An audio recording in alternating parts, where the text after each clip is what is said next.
So, episode 67 of my podcast, who would have thought that I would make it this far, is part of a new series that's called Problems in California. And this series features David Nahai, who is Iranian-American, environmental attorney, political activist, and former head of the Los Angeles Department of Water and Power, or DWP. He's also the former chairman of the Los Angeles Regional Water Quality Control Board and former senior advisor to the Clinton Climate Initiative. In January of 2021, David was reappointed to the regional board by Governor Gavin Newsom. So, your background is in law. What got you interested in politics? Why not just stick to private law practice, focusing on real estate, which I know you do? Why get involved in water boards and power boards? What got you interested? Well, my advice to anybody is that they should get involved with the public sector, and if not completely, at least partially. Yeah. For many reasons, I'm an immigrant to this country, and therefore, as an immigrant, one does want to give something back, and there is no better way to do it than to be involved in the public sector. So. Right now, for me, I think, the best of both worlds. I'm able to have my businesses in the private sector, but also to serve, and I think that brings with it an enormous amount of satisfaction, and hopefully one is able to do some good in the world. Well, you are considered one of the most prominent environmental activists in the LA area. What convinced you of the urgency to tackle climate change? There are some people, especially on the conservative side, who believe in climate change, but they don't think it's as urgent as other people say. And that mainly we should focus on investing in technology and startups to help us transition to sustainable production and consumption of energy. So why the urgency? What convinced you? Was it a personal experience with wildfires, or what was it? Well, let me first take a moment and congratulate you on your, I think you said your 67th, was it? Correct, yeah, 67. All right, well, congratulations on that. Okay, thank you. That's an achievement to be able to do this again and again, and to have, hopefully, subjects that are of interest to people. So, congratulations. So, I think in terms of what you just said, Lucy, we have to do all those things. Yeah. Right. We have to invest in startups. We have to invest in technology. We have to move forward to a more sustainable future, and to leverage the private sector to be able to do that. Mm-hmm. But having said that, that doesn't at all detract from the urgency. And it in this day and age, for anybody to deny the urgency of the climate crisis, to say that's myopic would be an understatement. We see the ravages of climate change every day all around us. We see extreme weather happening all around us, and here in Los Angeles, so far we've been quite lucky. Yes, we have extreme heat events, and people's lives are impacted. But in other places of the world, what is happening as a result of climate change is that people's lives are destroyed. And it isn't just people. The earth isn't here just for human beings, right? So it's all of the animals that were massacred in the wildfires that occurred. Yeah.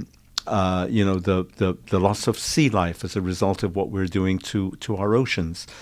So the signs of urgency are all around us. And I think the other thing that's undeniable is that this is anthropogenic.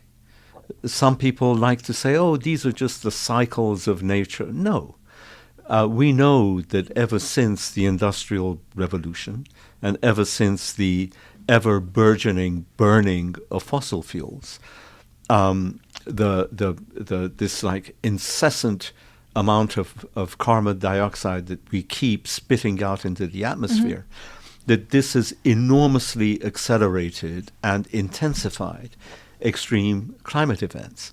So this is something caused by human beings, and it's something that must be cured by human beings. and that means recognizing the urgency. That means taking drastic action. I don't see that there is any way of denying the truth of that. And why do you think that California needs to be the leading state in this transition to sustainable energy? And what effect does it even have if other states don't follow? We could be doing as much as we want to tackle climate change, but if Nevada, Colorado, Arizona, or any other state in the USA doesn't take action, it's good for nothing. Yeah, I would respond in this way. First of all, what we have seen in the past is that initiatives started in California do tend to spread across the nation.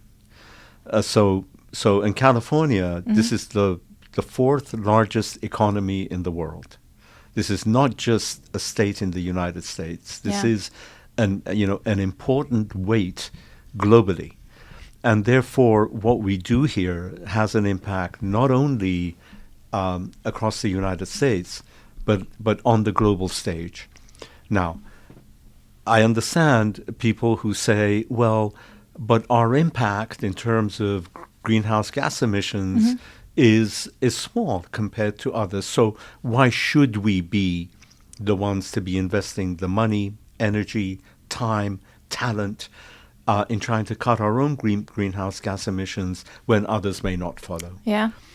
But I think the response to that is that if we're able to prove that this can be done, and that it can be done in a way that creates jobs, that spurs the economy, that attracts investment, that brings in capital, that brings in the private sector, if we can prove that, then I think that is a model that others will follow.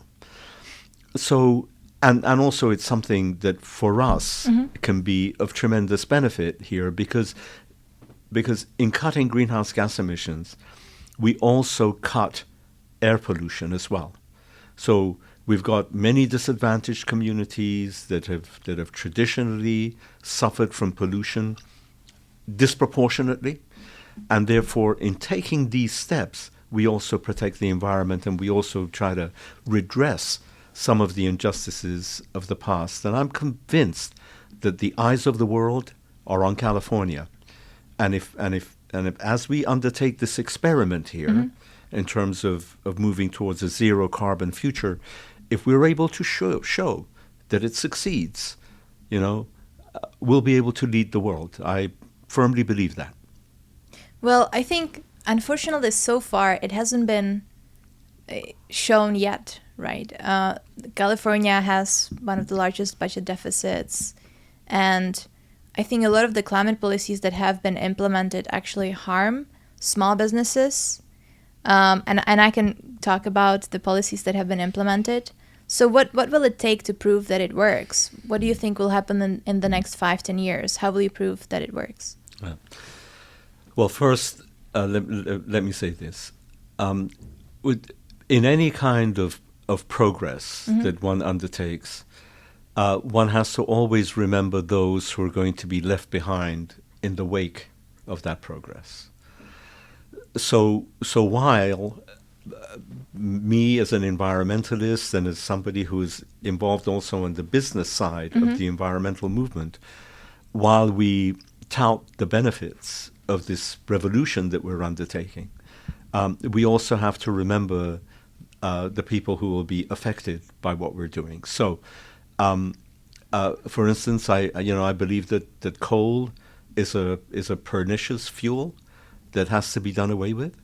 But that doesn't mean that people who work in the coal industry should be victimized. We have to take care of people whose jobs and livelihoods we're going to affect in terms of what we do. So the small businesses that you referred to that might be impacted, I think you're right.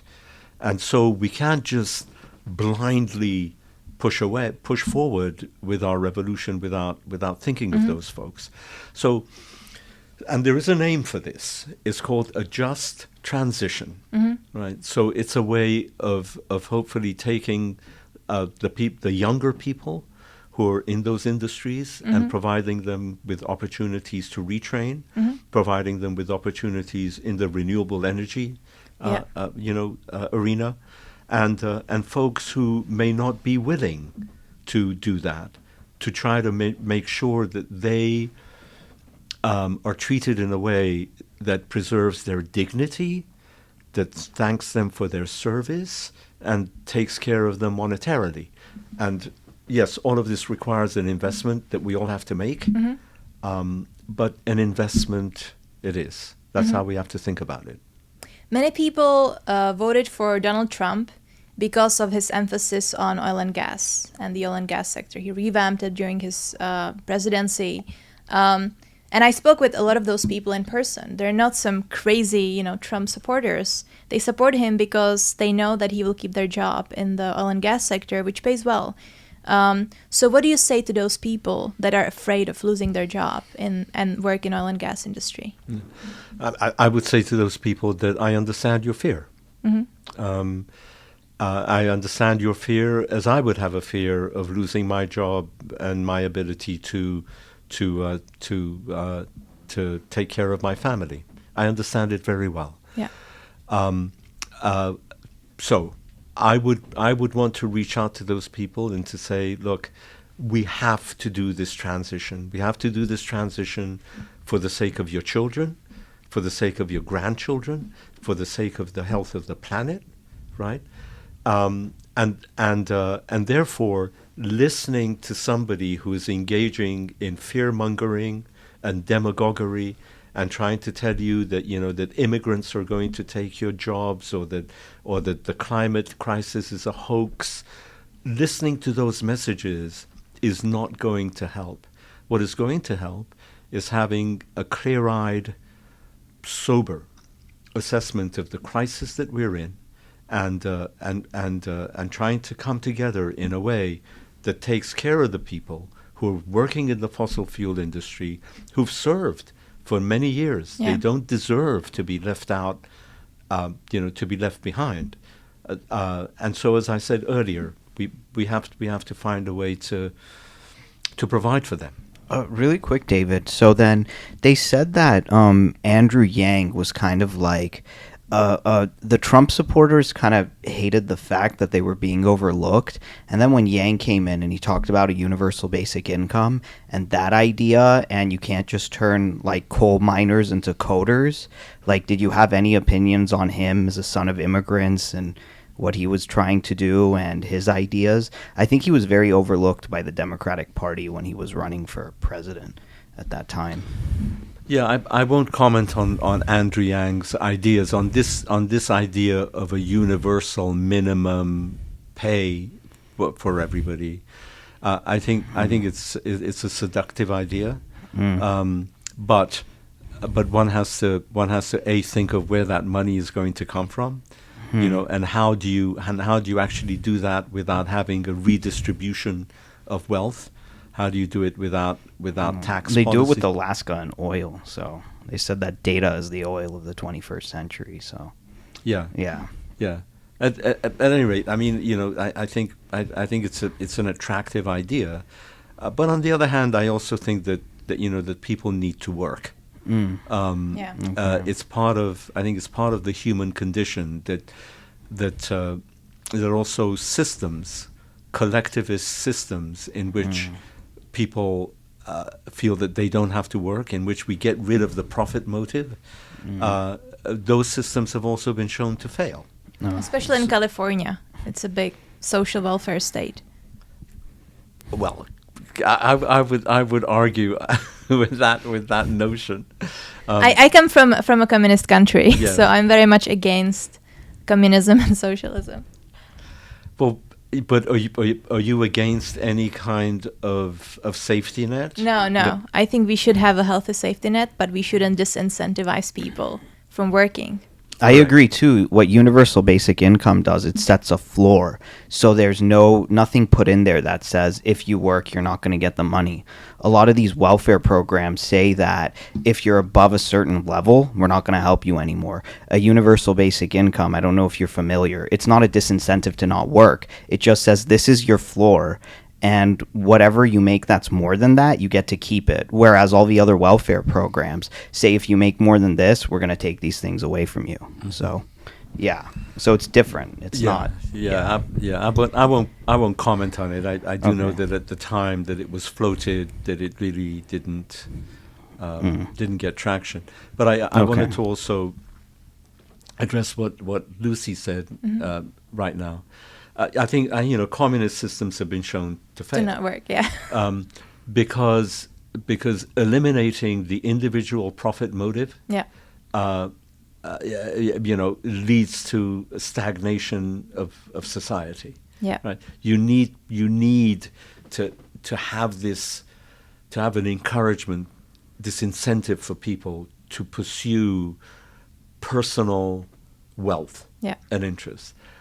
However, if that's all you have, that too is a recipe for failure. The question really becomes, at least in my experience, and this is, I believe, the essence of the role of government, which is how do you fashion a set of regulations and a societal structure that enables people and companies to pursue excellence for selfish purposes, right? Innovation, invention, and so on, for personal reward, but at the same time make sure that they act in a way that is for the benefit of society. That's a difficult balance to strike. But I think, as an example, talking about power, right? I think that we've managed in California anyway to somehow strike that balance because we've seen the increase in renewable energy. Right. And how was that done? I mean, how is it being done? It's being done with a whole bunch of tax incentives, as we've seen more recently with the Inflation Reduction Act, right? And then it's been done with a series of mandates, which is the RPS, or the Renewable Portfolio Standard, in which utilities are basically ordered to procure part of their portfolio of energy from renewable resources. You talked about government retraining, but a lot of these government retraining programs have been diploma mills, or people just got their degrees or their certificates and then they have nowhere to go. Andrew Yang looked at it, he said it had a 0 to 15% success rate, or at least so there were a lot of miners in Kentucky who took on one of these coding programs, and it was from the Obama administration, and then it just collapsed in the middle of it, or something didn't come through. What are we going to tell them? That's why I'm thinking that a UBI is a safer bet, because sometimes, I took a retraining program at the YWCA right here in Hollywood, and I learned 3D printing. I learned all these things, and then they still couldn't get me a job at the other end of that. So, these things are, there are holes. So, yeah. I won't disagree with you. Are you supportive of subsidies? Subsidies to businesses that are in the renewable space? Yes.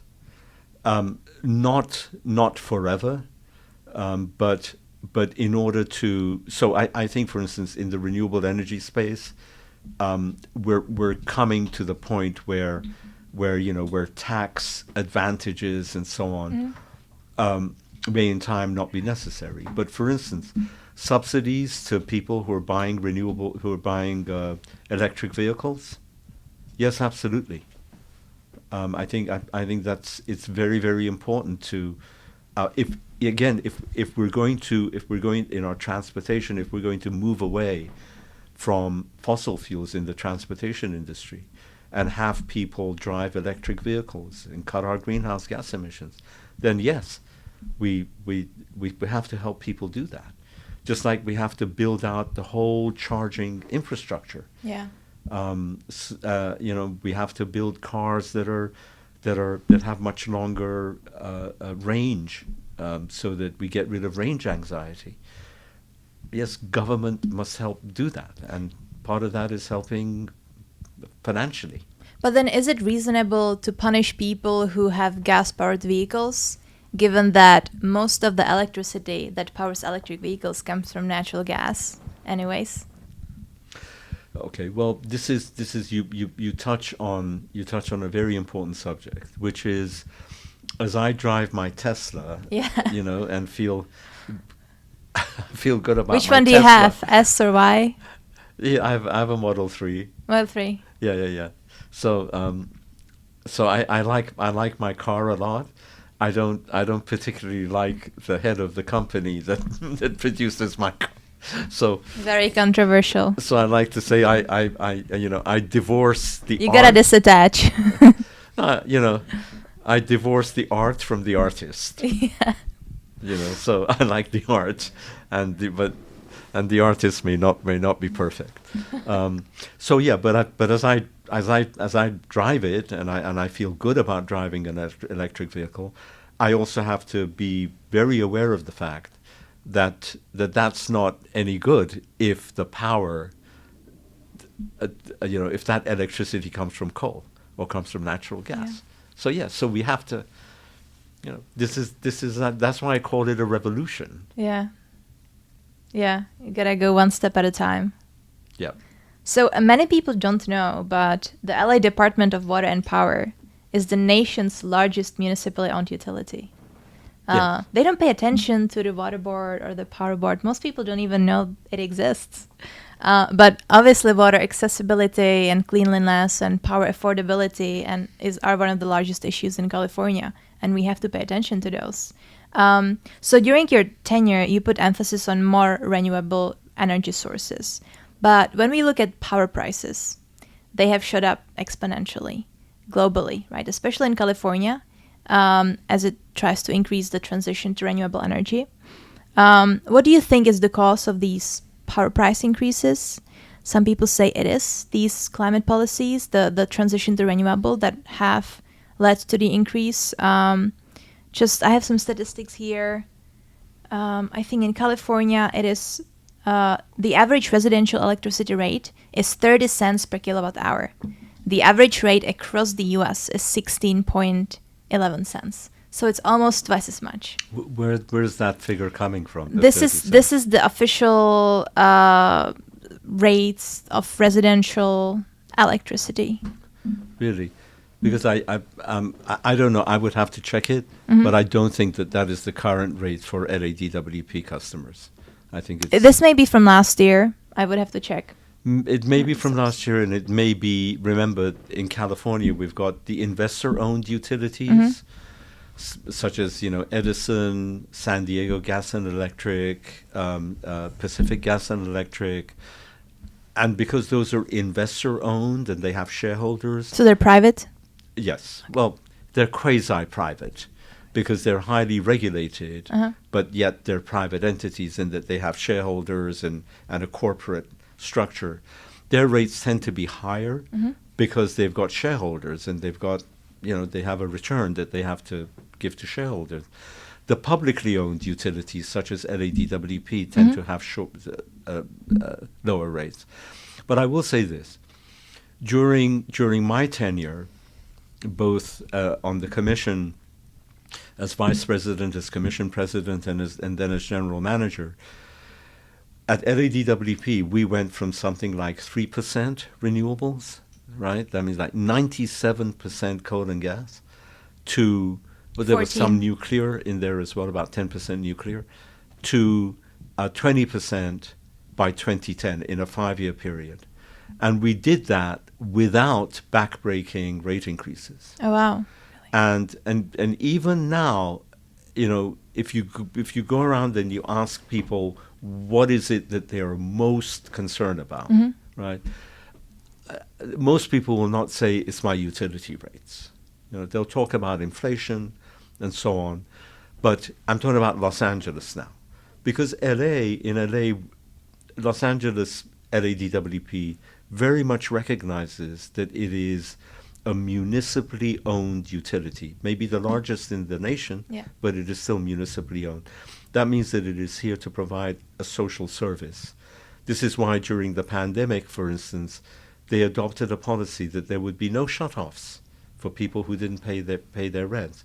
This is why there's a lifeline rate, there's a low income rate, there's all kinds of ways to try to help people. But again, having said all that, right, we're now kind of at the place where solar and wind and storage are approaching what we call grid parity, right? Which means that they're not that much more expensive than coal and gas. Okay, and that is, and I think we're already at grid parity. So, but with any investment that you're going to make, it's an investment. Thinking about cost is very legitimate. Very legitimate. We have to think about cost. But I like to say that if all we ever did was think about cost, we wouldn't get out of bed in the morning, right? When you bought your very attractive blue T-shirt, Ariel, you made an investment decision. There you go. Well, my your mom shoes, or when you bought your Apple computer, you made an investment decision. When I bought this suit, I did that. I think UBI is also an investment decision, but yeah. I'm sorry? I said I think UBI is also an investment decision, but that's another conversation. Go ahead. Especially when oil and gas will run out in 100 years or so. I think we should have another podcast just on he's so sold on UBI. That too is an investment decision, yes, of course. And that investment decision would have a huge cost, right? And that's why, for instance, I think there were many people against it. But it is. And so if you look at that, if you look at UBI only from the point of view of the cost, right, you would say no.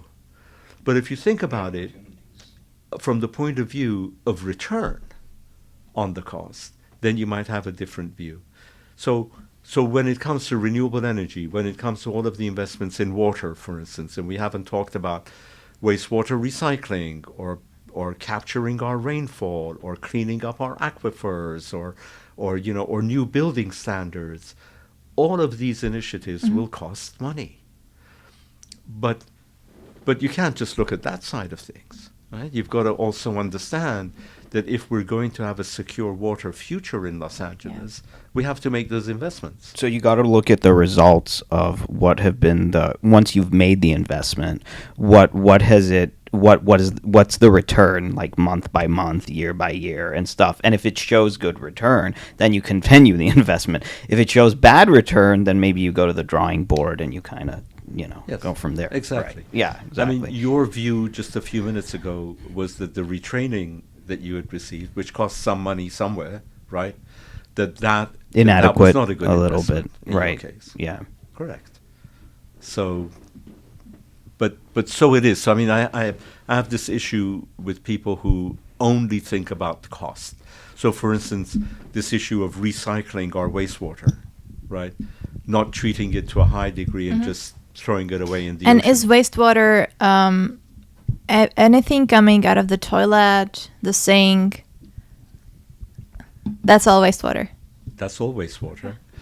Now, you can treat some of it differently. You can say that the water coming from your shower, right, or the water coming from your kitchen, that can be used perhaps within the home to be recycled because it doesn't have the elements that urine and feces do. But the kind of wastewater that goes to wastewater treatment plants like Hyperion and others, that wastewater too can today, under today's technology, it can be purified to the extent that it can be drinking, that it is potable. There's no doubt about it. I've actually Orange County, the Orange County water district is heavily dependent on treated wastewater. And they take the wastewater, they put it through membrane technologies, UV filtration, all kinds of steps to clean it, and then in their case they put it on spreading grounds where it can filter through the soil for additional cleansing, to replenish groundwater, and then it's extracted, treated again, and served it. I mean, I've drank that water. It's perfectly healthy. And what percentage of wastewater is recycled here in LA? It's a small percentage here, and in comparison, for instance, to Israel, where 80 to 90% of their wastewater is recycled, or Singapore, or other places in the world. Yeah, Israel is a big leader in innovations and science and tech and everything like that. So it's good. There's like a special relationship between not just U.S. and Israel, but California. And why is it that such a small percentage is recycled? Is it cost? Is it accessibility? Yeah, I think in LA you have to understand its relationship with water historically, and so Los Angeles could probably be home to maybe 500,000 people in terms of the amount of groundwater that we have. We're now 4 million in the city of Los Angeles, 11 million in LA County, and so therefore a lot of our water is imported. From where? It's imported from the Owens Valley area, which is the most famous story about how water ever came to LA. It's imported from another aqueduct called the State Water Project, which is the kind of the San Joaquin Valley area, Sacramento Delta area, and it's imported from the Colorado River, right?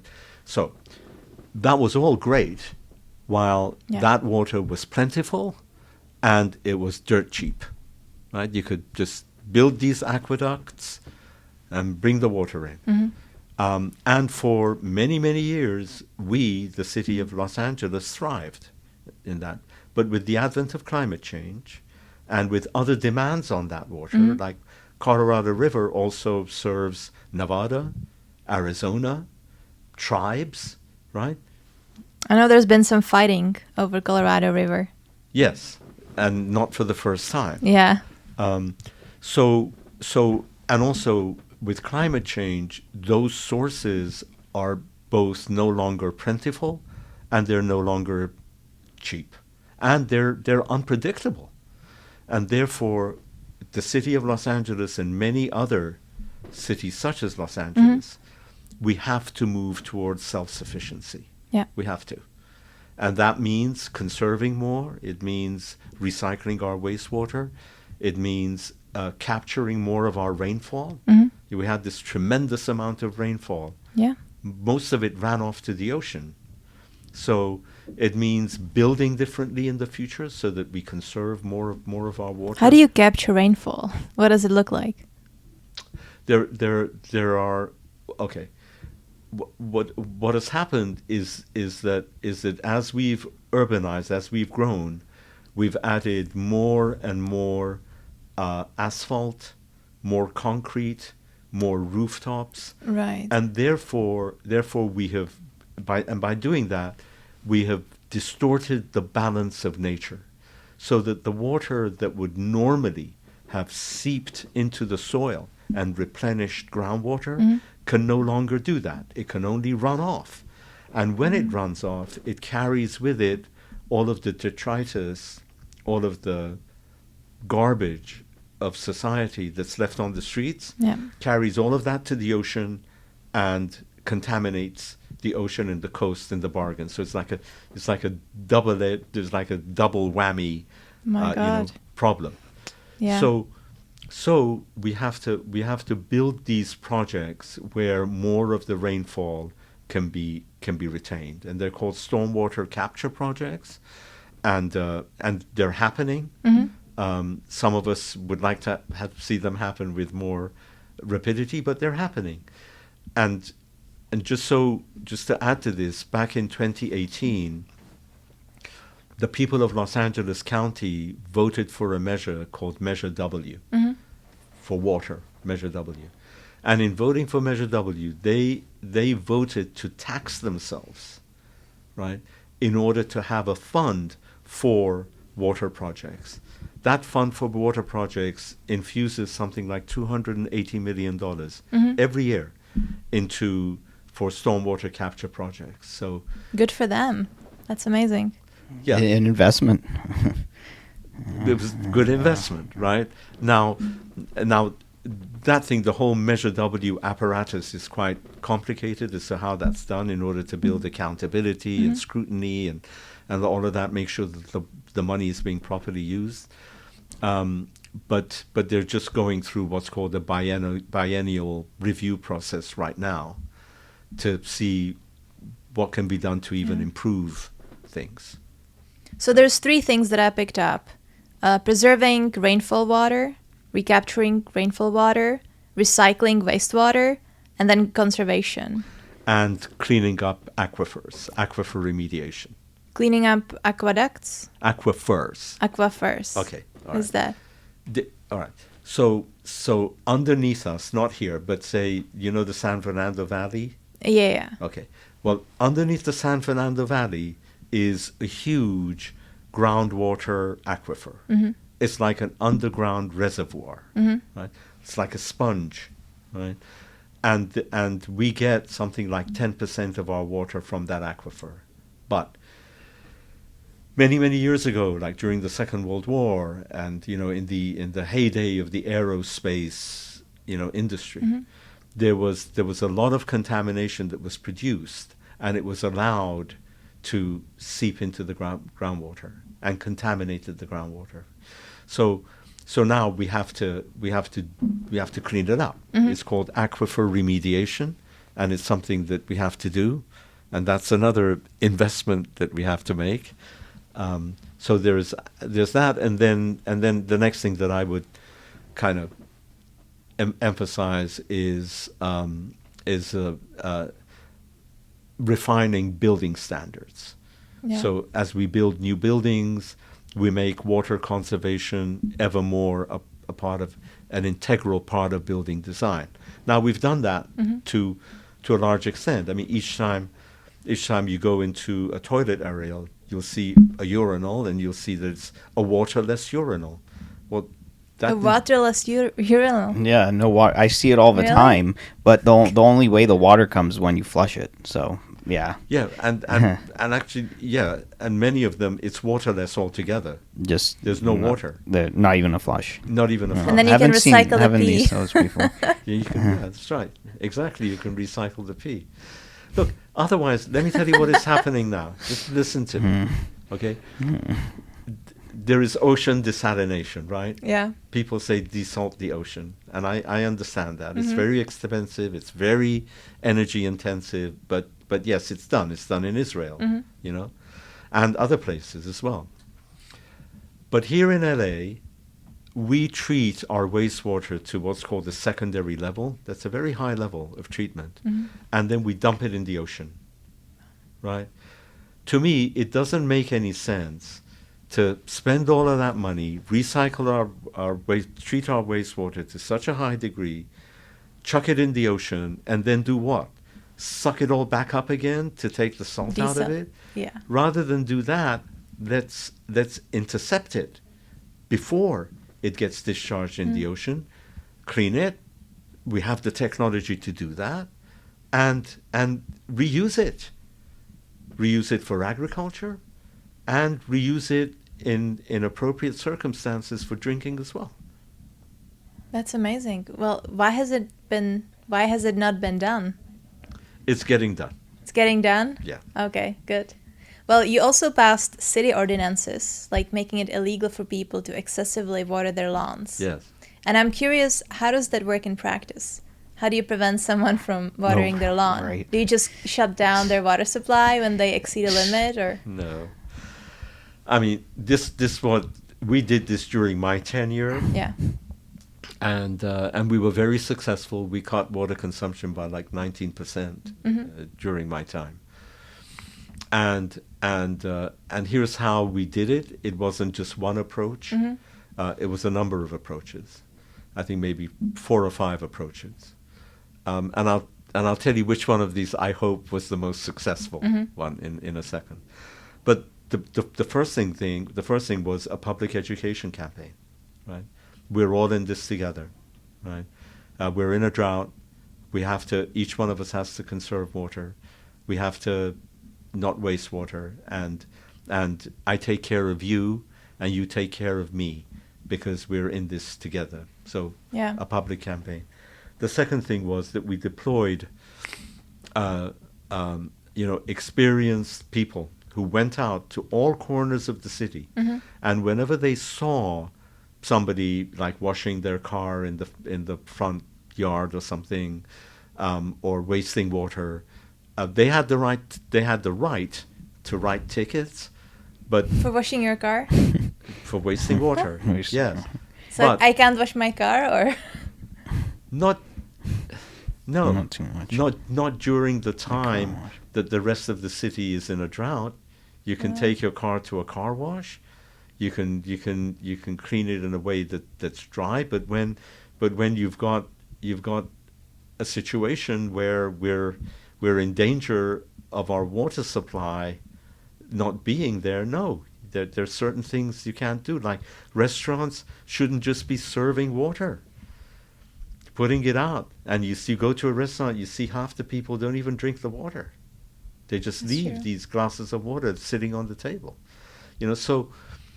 So all right, the third thing we did was that we passed an ordinance. So it was the law that you can't waste water, the law. And the fourth thing that we did was that we changed the rates, the water rates, right? So it became more expensive to use water. Your bill wouldn't change if you used less water, but your bill would change if you used the same amount of water. So it's like an exponential thing. Like the more it's Well, like look, you it's charge like it. it's like, listen, if I'm paying $1 for this glass of water here, right? And you change this now to be $2, right? If I drink only half, I'm still paying $1. But if I continue drinking the whole thing, then I'm paying $2. So those were the approaches that we put together. Now, I'd like to think that the most successful of them was the public education campaign, but the public outreach campaign. But I know that there are others who will say, no, it was the rates, raising the rates. I think it must have been the rates. It's always the money. You're It'll so come back cynical. to that. But then, I mean, so would you then let people, or would you then force people to not water their grass? Or I just can't imagine in my head, if I have a garden, do I not just water my plants and Yeah. let them die? Yeah? Like that's what would happen?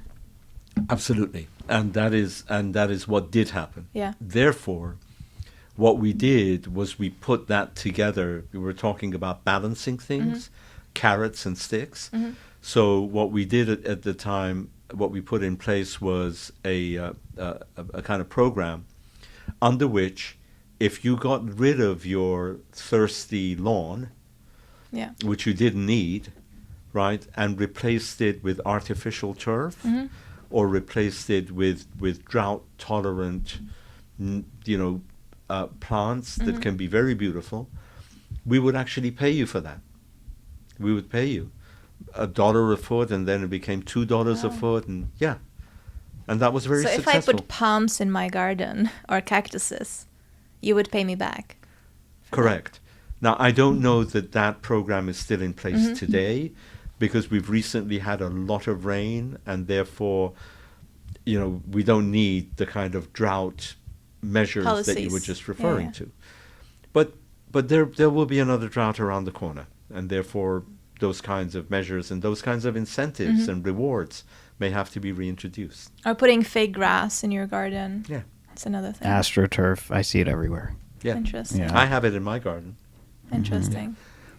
What time is it? It's 3:58. Okay. You said 4:15? Yeah. Okay, that's fine. So another thing I wanted to touch upon is still with power. There's been a new law affecting the trucking industry, where trucks registered on or after January 1st of this year must have zero emissions. And I spoke with a few farmers that have been affected by this, and they told me they were forced to sell their perfectly working gas-powered vehicles at below market value to states like Nevada, Arizona, Colorado that don't have these policies, or even Mexico. And they were required to purchase these very expensive electric vehicles which led them to have extremely high costs and which led to their inability to repair it themselves because there are large companies like Deere that have monopolies. That have monopolies on the repairs. So these farmers have been extremely negatively affected by this like trucking policy.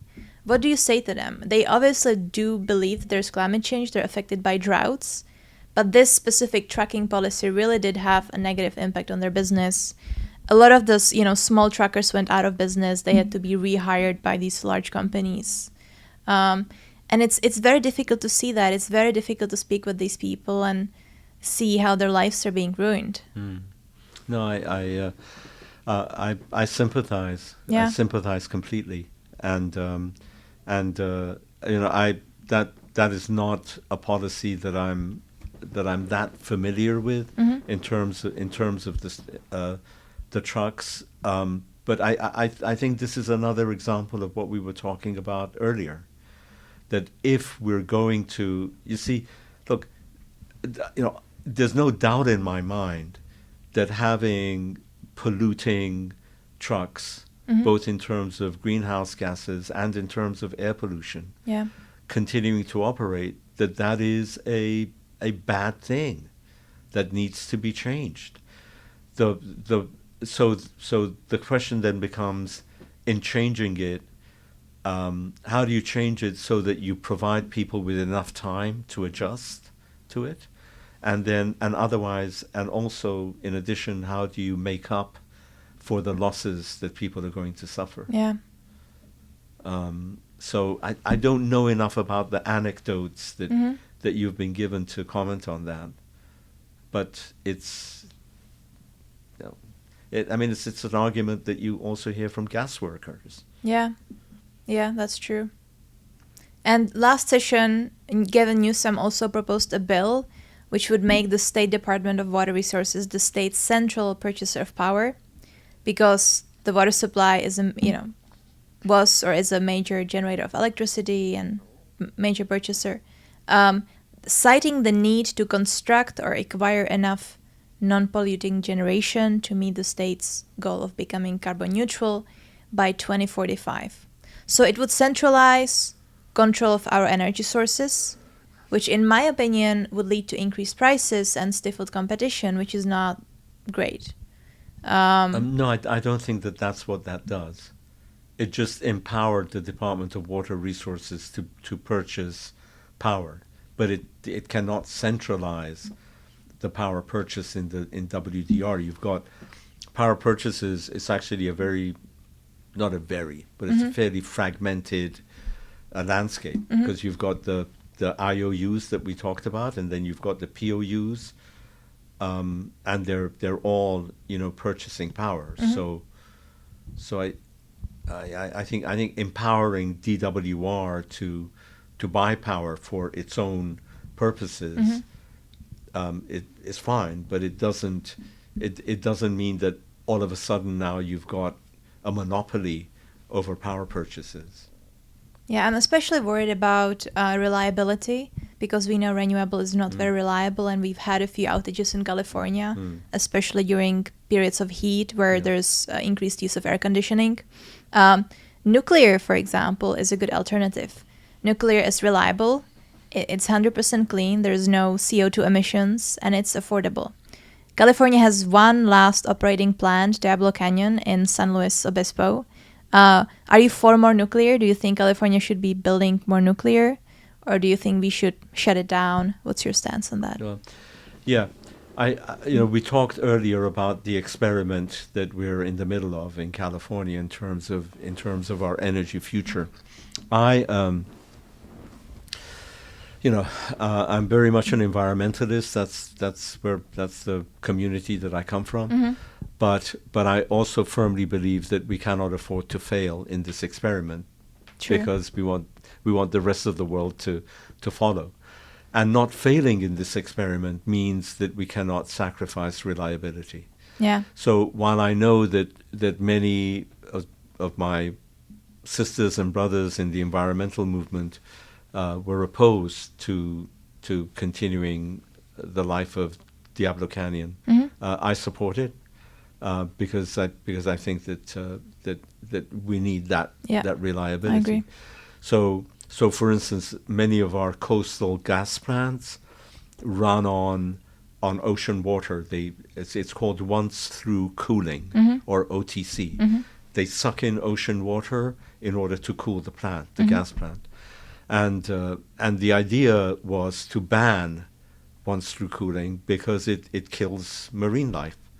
But recently the governor decided to extend once through cooling for these gas plants so they could continue to operate, and I also support that. Yeah. Because again, we need the gas right now while we're continuing to transition to a new future. Yeah.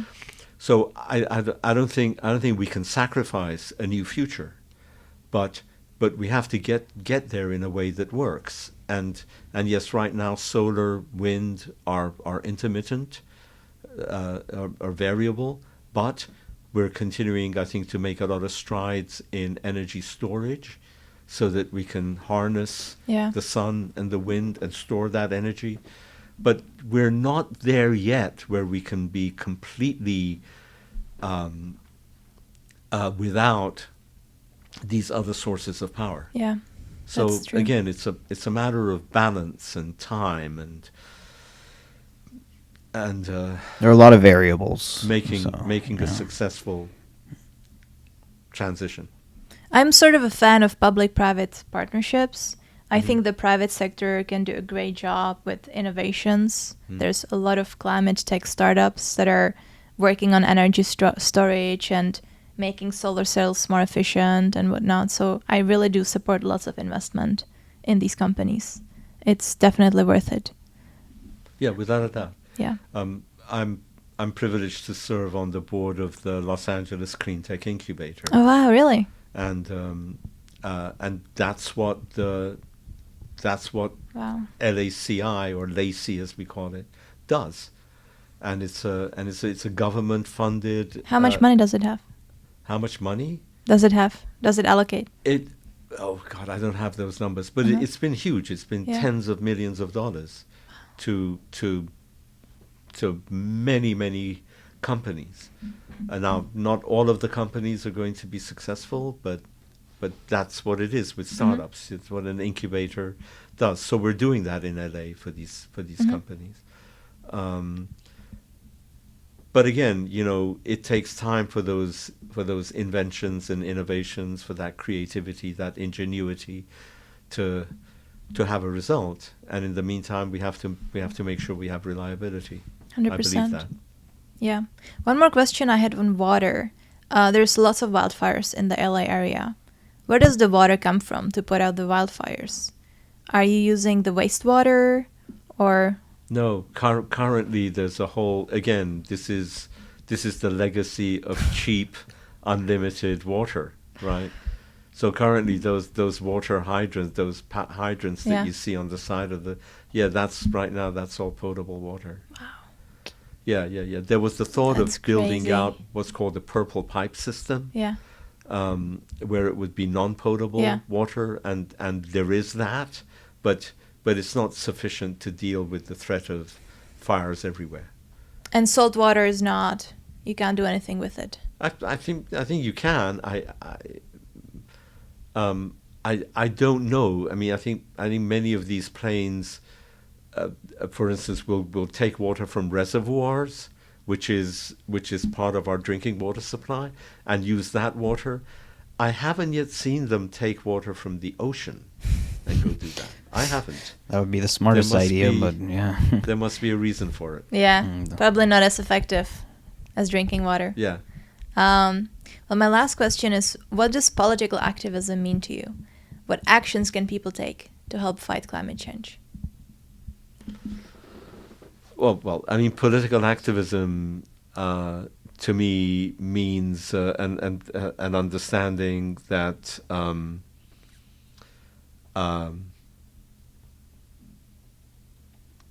that silence is failure. So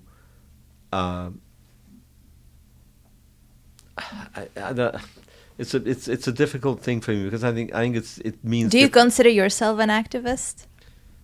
I do, but I think I'm a very pragmatic, a very grounded person in terms of my activism. You know, I don't believe in any kind of violence. I don't believe in destruction.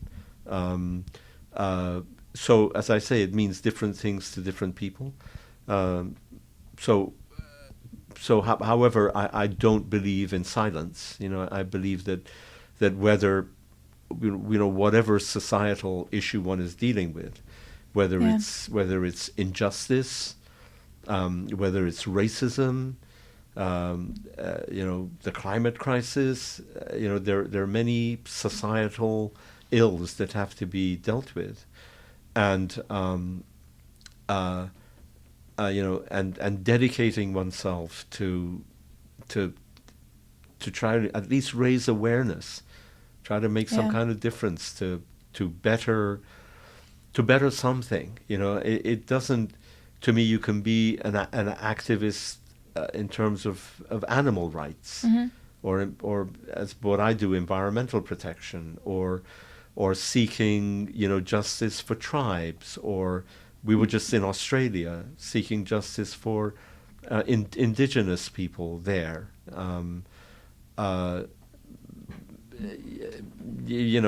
Bringing I don't know, war criminals to account for what they do, fighting fascism, fighting authoritarianism. I mean, these are all,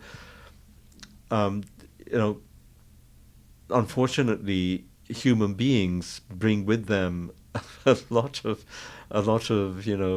bad things. But also human beings, I truly believe, also have the capacity to do tremendous good. So just don't be passive, I guess. That's right. Yeah. And what can people do on an individual level? You said water conservation, so use less water when you shower, when you water your garden. That's one thing. Use less energy. Yeah, I mean, yes, you can kind of privately in your own life walk the walk, right? Yeah, use less water, use less energy. Don't throw trash in the streets. The usual ones. Try to figure out what your greenhouse gas footprint is, and so I think there's a lot that you can do like that individually. But when people say to me, what can I do? I like to advise, yes, do all of those things that'll make you feel a lot better, but also join an organization. People who are interested in water, for instance. There are join water board. If you can, you have to apply and get appointed, and then if you get appointed, you have to get confirmed by the California Senate and so on. But there are other organizations like LA Waterkeeper or Heal the Bay, or other environmental organizations like Environment California or the Natural Resources Defense Council, or there are many of them, or the Sierra Club, or the Los Angeles League of Conservation Voters right here in LA.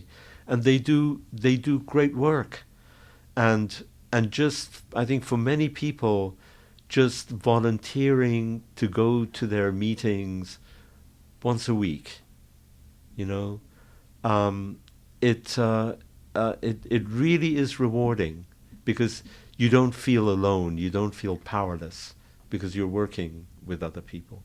Or I know people that they do these kind of trash pickups at the beach. Oh yeah. Heal the Bay does.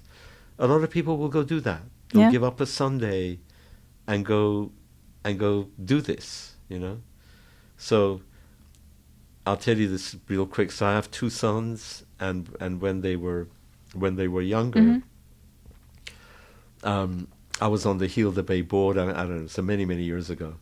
So I decided to go and do this trash pickup, and I took my two sons and I said to them, you know what, you're gonna do something decent today. We're gonna clean up a beach, and they said, well, where are we going? And I said, we're gonna go to Long Beach. And my youngest son said, great, we're gonna go pick up trash on the beach, and my dad couldn't pick a short beach. He had to pick a long beach. So he thought that Going he's to gonna Long have Beach, to do so much. Yeah, well, it's good that you're teaching your children to do these things. I think it's really important. Everyone should get I involved. hope it'll do some good. Yeah, thank you so much, David. We really appreciate your time. Thanks. Thank you. All right. Well, thank you. Thanks for taking the time to